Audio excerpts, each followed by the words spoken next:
Good morning, everyone! Welcome back to the Docile Stay.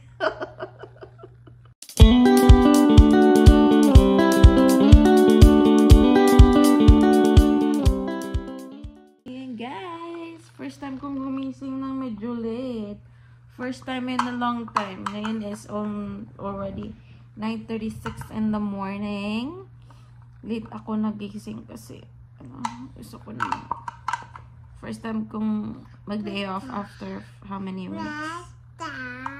Yeah. May work dapat ako kaso walang magbabantay kay Daisy. So, kailangan kong magstay sa bahay. Ayan, late na ang gising ko. Usually kasi yung work ko is nag-start ng 6:30, 8, 9 o'clock. So, yun guys, pasensya na magulo ang buhok natin kanina. Ganyan talaga. Pag a day na life. Ayan, magkakapi lang ako guys. Tapos magkakapi ako at watch out baby. Magkakapi ako at tinapay muna. I don't know, for some reason I don't like eating a lot for breakfast. I don't like eating breakfast to be honest. So magkakapi lang ako at tinapay. Raisin bread. Z, what are you doing? No, stop it. Get down please. It's dangerous. Ayan guys, mahirap. Kasi binubuksan niya lagi. Ayan, pero nabubuksan naman niya pa rin. Guys, pag nagluluto ako, I have to be very careful. Kailangan kong tingnan talaga yung stove namin. Or dapat magluto doon sa pinaka doon sa likod. Basta hindi malapit dito. Kasi si Daisy, alam na niyang umakyat. Gaya ng kanina. Tapos one time, nagluto ako ng chicken tinola. Yun ang ginawa niya. Tapos ginaganon-ganon yung kamay niya. Tapos kumukulo pa yung chicken tinola. My God. Kaya, kailangan ko talaga. Sobrang likot talaga ni Daisy, guys. Most of the time, hindi ko kaya ang energy niya. Naglalaro ang ating baby Daisy sa kanyang car seat. Pero yung car seat na yan, guys, hindi na, I think, pwede sa kanya kasi medyo malaki na siya.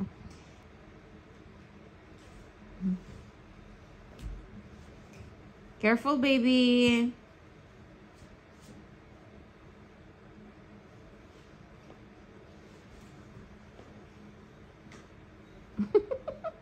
Are you sleeping? Are you going to sleep now? What are you doing there? Just sitting down? Just relaxing? Yeah? Okay. Hi, Daddy. Hi, Daddy. Ryan is going to sleep now, guys, because he's going to be working tonight. So, he's gonna sleep. Si husband, guys, matutulog na yun kasi may work siya tonight. Kaya, ako lang at si Daisy ang gising today. Magkakapit tayo guys. Tim Hortons. Ayan. Tim Hortons instant coffee at raisin bread. Si Daisy ang kinakain niya is bread with Nutella. Tapos ako is yung raisin bread lang. Tapos itong margarine. Hindi ako masyado mahilig sa Nutella guys. Hindi kasi ako mahilig sa matamis. Kaya, minsanan lang akong kumakain ng Nutella. Tapos, lalo na pag itong bread na raisin bread, guys. Kasi medyo matamis na to gawa ng raisin. Kaya hindi pwedeng, lagyan ko ng Nutella at kainin ko kasi sobrang tamis. Kaya ito, butter lang tsaka nilalagay ko sa akong bread. I mean margarine. Tsaka ito yung kape. Yan. Si Daisy, na kasi yan, nag-milk na yan. Nakaubos na yung isang bottle ng milk. So, binigyan ko lang siya ng bread for breakfast. Is it good, baby? Yay! Yay! Tingnan niyo naman ang mukha, guys. Daisy? Yes? Is it good? You have to eat the bread too, okay? You have to eat the bread too, not just the Nutella. Hmm? Yeah. Yeah. Muna kami dito ni Daisy sa labas, guys, kasi kukunin namin yung garbage bins namin. Kasi pinick up na ng garbage collector. Sa Canada, guys, may nagkukulit ng garbage namin. Ang schedule namin is every Monday morning. So, Sunday night, nilalabas na namin yung aming bins. Tapos, every week, guys, may schedule kung garbage ang pipick upin, recycling, green bin. Yung green bin is yung mga nabubulok na mga mga waste, nabubulok na waste.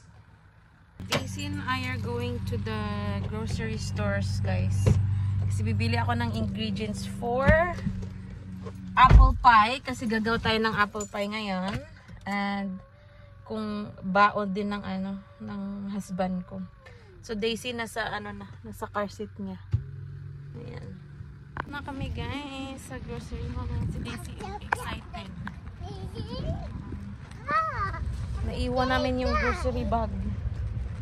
Ayan, dito kami malapit sa bahay. Mga 2 minutes drive lang. Baby? Ang ating baby Daisy, guys, nilagay ko na sa cart. Okay, baby? Ako nito, guys, pang sandwich namin ni husband ko sa work. Baon namin. $11. So, siguro ang bread na bibilhin ko, guys, para sa sandwich. Na din to kasi naka-slice na, oh. Yan. Tsaka pwede yan i-freezer. Tingnan natin yung expiry date. Ay, walang expiry date. Pero okay na yan. Kasi nga magbe-bake tayo, guys. Dito tayo sa baking area. Maghahanap lang ako ng cinnamon powder. Tayo dito, guys, yung lard. Kasi nga magbe-bake tayo ng apple pie. Gusto natin yung ating crust is flaky. Kailang ikot na ako dito sa mga hindi ko mahanap yung cinnamon powder. Ano ba yan? Tayo ng unsalted butter, guys. Naka-sale, $5.99. Ito na lang kukunin natin. Hindi mahanap yung cinnamon powder natin. Cheese, guys. Pang lagay natin sa sandwich. Finally, nakita na namin ang cinnamon after 30 minutes na paglalakad. Libot-libot sa aisle. Ayan, oh. Cinnamon down. Ano ba yan? Kita na din. My goodness. Right, baby? Kakarating lang namin dito sa bahay. Finally.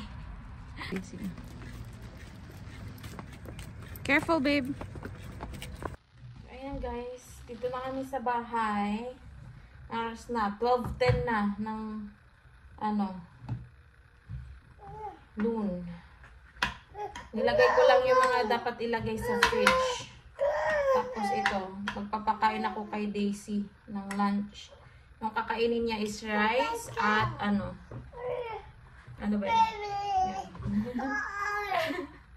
Di mama, ayaw mag-focus. Ito na lang, rice with adobong sitaw at kangkong na may tofu. Bigay ito ng kanyang Lola B1 niya. Say thank you, Lola B1, for the food.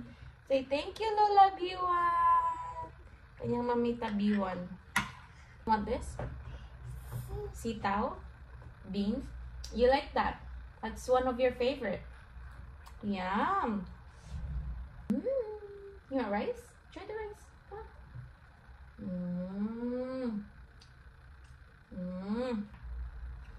Nagustuhan niya yung guys, nagustuhan niya yung adobong sitaw na may kangkong at tofu. Ang kanyang mamita B1.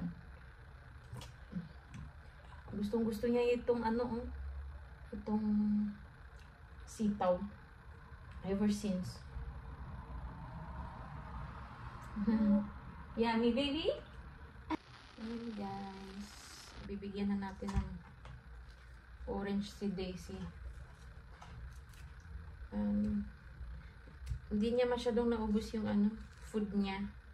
May 1/4 pang natira. Pero okay na yun. At least kumain, di ba? Tapos, lagyan natin ng orange. Yes, baby. Bigay din to ng niya, Mamita B1. Itong orange niya. Ayan. Itong orange na to, wala siyang buto, guys. So, pwede lang natin bigay ng ganito kay Daisy. More. Guys, ako naman ang kakain. Same lang kakainin ko rice with adobong sitaw at kangkong. Si Daisy yun, pinapanood ko muna ng puro para makakain ako ng maayos. Tapos after kong kumain, papatulugin ko na siya. Papanap natin para makalinis tayo ng bahay at makaluto ng apple pie. Yes, baby! Mama's gonna eat first, okay? Ito na yung apple natin. Tingnan nyo, green pa siya. Ayan, oh. Ito yung na-pick natin na puro greens. Si Baby Daisy gising pa. Mga 12:30 pa naman. Tsaka natin siya. I-slice ko lang to bago natin siya patulugin. Ang gagawin natin is babalatan natin yung apple first. Kumuha na ako ng peeler, guys, kasi mas madali balatan pag may peeler. Ayan. Yan, guys, tapos na nating balatan ng ating apple. Isa-slice natin to siya. Okay? Tanggalin muna natin yung itong part na to. Medyo matigas. Tapos, isa-slice natin siya. Ganito lang yung pag-slice natin. Ayan. Na-slice na natin ang ating apple. As you can see, nagba-brownish na siya, guys. Lalagay natin to siya sa fridge. Hindi ko to binabad ng malamig na tubig kasi, sisip-sipin ng apple yung tubig. Ang tendency is, pag i-bake natin yung apple with the pastry, magtutubig yung apple pie natin. Hindi siya masarap magsasaging. Kaya lalagay natin siya sa fridge. Tapos si Daisy, papatulugin ko na muna. Kasi para mag-nap siya, hindi siya tampururot mamaya. Natutulog na si Daisy ngayon. So, ang gagawin natin is, gagawin na natin ang ating apple pie. So, una, gagawin natin yung filling ng apple pie natin. Lalagay lang tayo ng butter. Ipapamelt natin to siya, guys. Melted na yung ating butter. Lagyan natin siya ng 1/2 cup ng sugar. Ayoko yung masyadong matamis na, guys. Kaya 1/2 lang ang ilalagay ko. Guys, sugar. Lagyan natin siya ng cinnamon. Ayan. Tapos, stir lang natin. Ayan yung itsura, guys. Lalagyan natin ng kaunting vanilla syrup. Lagyan natin. Lagyan ng vanilla, guys. Maglagay tayo ng kaunting flour.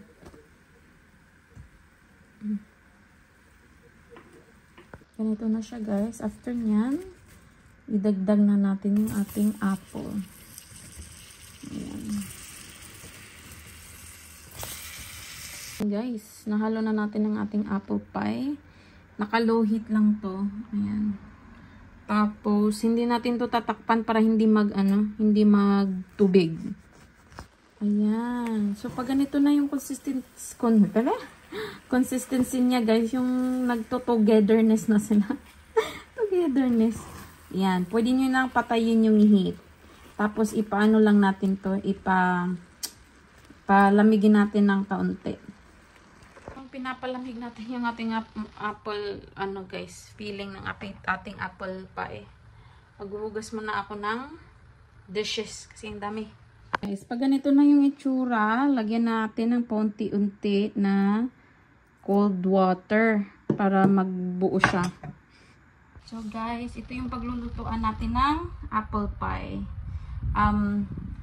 na-brushan ko na din to ng butter para hindi dumikit yung crust. Tapos, right now, while I'm kneading the dough, ipipreheat natin yung ating oven. I-knead natin yung dough, guys. Ayan, mabilis lang to.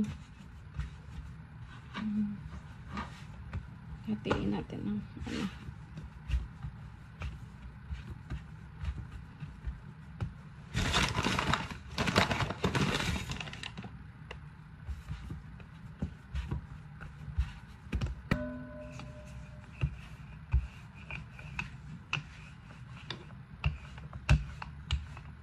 Na guys, dahan-dahanin natin to para hindi masira ang ating ano. Ay!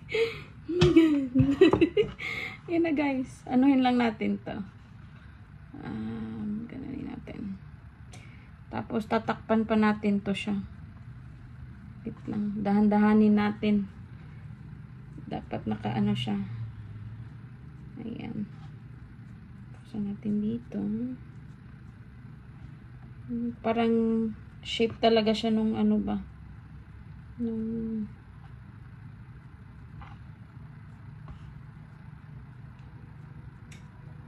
lagay na natin yung filling. Ito oh, yung ginawa natin. I-mix ko lang to. Ayan. Para even yung ano. Ay! Ayan. Ayan na siya guys. Nilagay ko na. Tatakpan natin yan. Yan guys, tatakpan na natin siya. Wait lang! Mahulog. Ayan. Ay. Dumikit. Ayan. Okay na. Ayan. Tatakpan natin siya. Ayan. Tapos aanuhin natin yung shadow atang manipis yung pangtakip ko. Ano ba yan? Yan muna.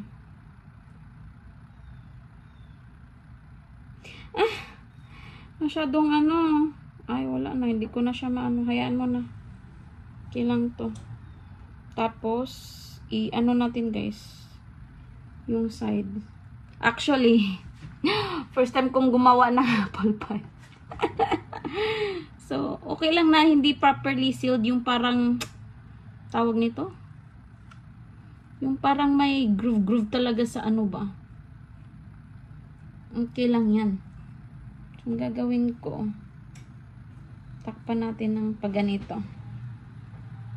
Ayan. Ano yung itsura guys? Nilagyan ko to kasi ano, nabutas. Ayan. Tapos, ito makapal. Pero okay lang yan. Sa bahay lang naman. Tapos, i-egg wash na lang natin to siya. Ayan. Guys, nalagay ko na siya sa oven. I-bake natin yan ng 17 to 20 minutes. Pa ako tapos magugas. Nagising na si Daisy. Narinig niyo, Maya. Oh, hi baby! Hi! Hindi pa ako nakalinis ng bahay. How's your nap? Huh? Did you have a good nap? Ayan, wala na. Hindi na tayo makalinis ng bahay guys kasi gising na ang ating baby Daisy. Nabanlawan ko lang yung mga nahugasan ko. Tapos wala na. Hindi ko pa nalinis yung sink. Pero nahugasan ko na yung mga ginamit natin. Say hi, baby.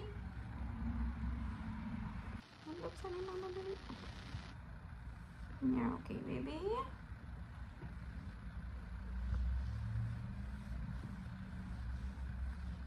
Guys, naririnig na. Kinakabahan na ako sa ating ano. Ayan na yung alarm niya. Kinakabahan ako. Dinagdagan ko pala to ng 10 minutes kasi yung 17 minutes. Ano, hindi pa luto yung crust. So, ayan, tingnan natin. Tingnan natin, guys. Watch out, baby.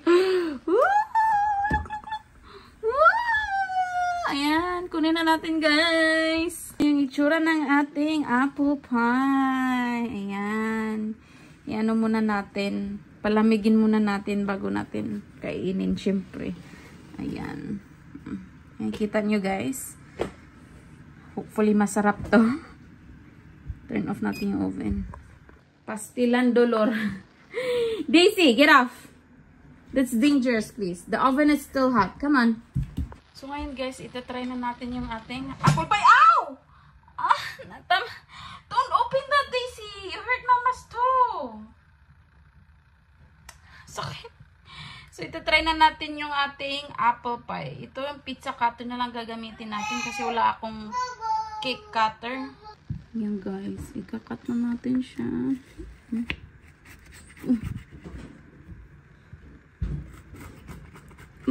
So flaky. Tingnan nyo guys, oh. Ang flaky ng ating apple pie. Wait lang, ikakat ko lang to, ha? So yun guys, ikat natin yung katay dito.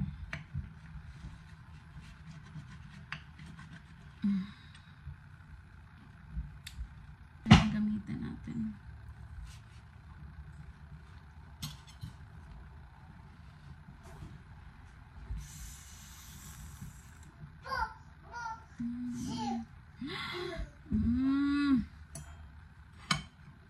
Guys, tingnan nyo.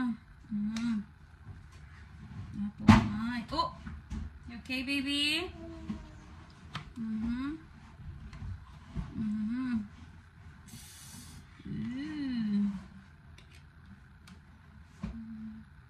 Try na natin ang ating apple pie. Come, baby! You wanna try Mama's apple pie?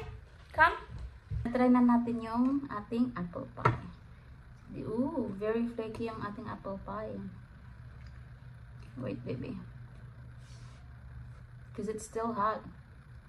Okay? What is that you're eating? Huh? Yeah. Try. Sorry. Init. Ayun naman good init. Hindi na mainit. Ah?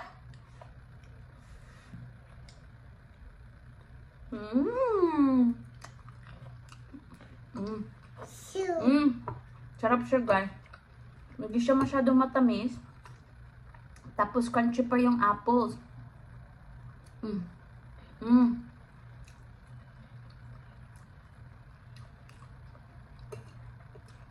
Flaky din yung crust niya.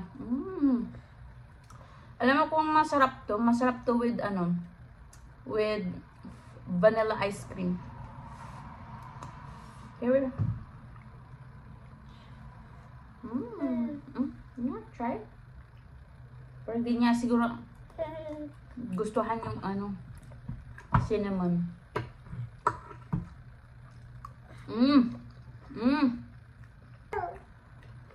What about this one? Just the flakes. You want the crust? Yung crust kinain niya guys. Yummy? Ayan, kumain na siya. Yummy, baby?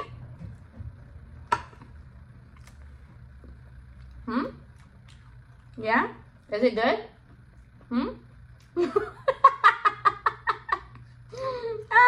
Yummy? Yeah? Okay, here.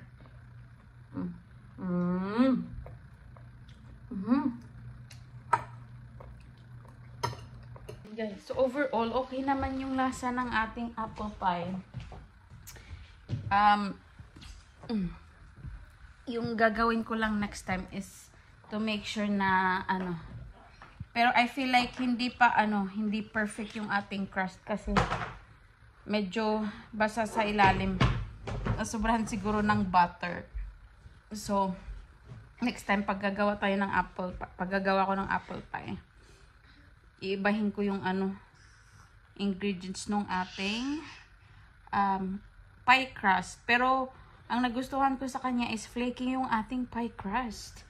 Medyo basa lang talaga sa ilalim. Nasobraan ng butter. So ayan. Nagustuhan din ni Daisy.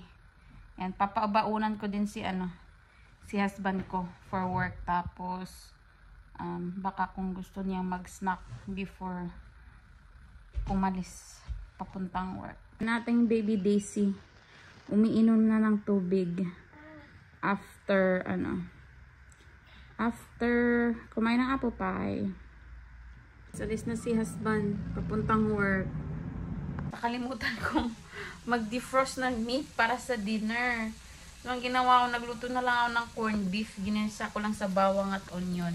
Guys, yan na lang ang dinner namin tonight. Kasi after nang umalis ni husband ko, guys, nag-ano-ano ako, nakahiga lang ako sa couch kasi pagod ako. So, ayan, si Daisy nasa labas. Kasama na ang father-in-law ko kasi dumating yung father-in-law ko na. So, nilabas niya para makapaglaro sa labas si Daisy natin. So, habang nandun sila sa labas, niluluto ko yung corned beef. Tapos, huhugasan ko na yung mga milk bottles ni Daisy para magamit namin mamayang gabi. Ayan. Tapos na kami kumain ni Daisy. Inahugasan ko na yung bottles niya. Ayan. Relax muna kami dito sa couch. Nag-brush na ako ng ngipin niya, guys.